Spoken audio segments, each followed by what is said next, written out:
What if I told you that we may have completely misunderstood the Bible? That its stories aren't just about people and events, but about an inner journey, a battle taking place within all of us. You've heard the story. Two brothers. One was righteous, one was jealous, and so one killed the other. But what if Cain and Abel aren't just two men? What if they are two sides of ourselves? Imagine yourself as a child. At first, you are just you, pure and whole. But then, you learn about expectation from yourself and your surroundings.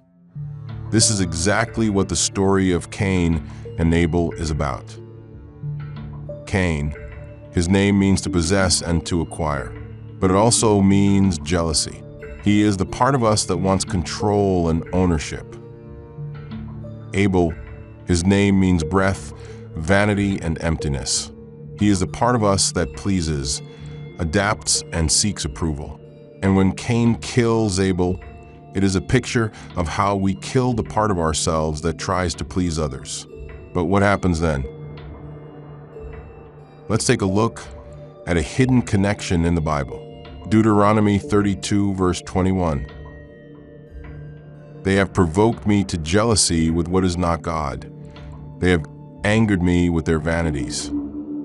The exact same words as in the story of Cain and Abel. Only here, they have been translated as jealousy and vanities.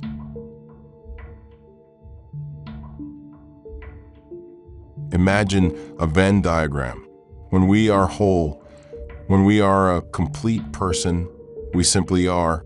But the moment we become divided within ourselves, we create both sides.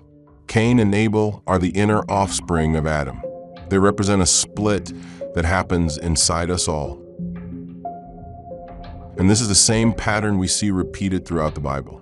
The firstborn loses their birthright to the second, again and again. And often, the secondborn has a name that actually means firstborn. It's another clue hidden in plain sight, a reminder that we lose ourselves in order to become something else, that we abandon who we truly are to meet expectations, our own and everyone else's. Ancient Hebrew is not like modern languages. It is a blueprint, a system where each word holds a deeper meaning. It's like chemistry.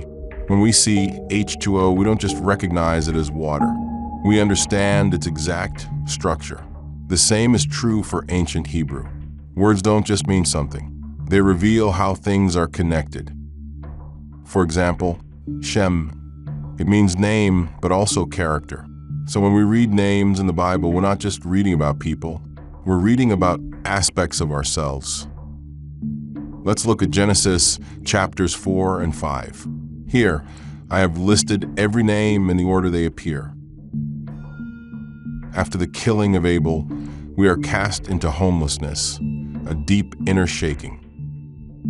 Take Enoch, for example. His name means to discipline or to dedicate, but it also means to constrict, to suffocate. Ancient Hebrew doesn't just give us a word and its definition.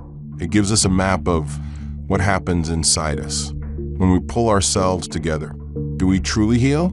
Or do we just suffocate a part of ourselves? And then we reach Lamech. His name suggests that we are close to peace. We are shedding our egos, but then something goes wrong, and the cycle starts over. Further down the line, we meet another Lamech. Things seem to be settling. With the name Noah, we enter a state of rest. But then Noah has 3 sons, and their names hold almost the exact same meanings as Cain, Abel, and Seth.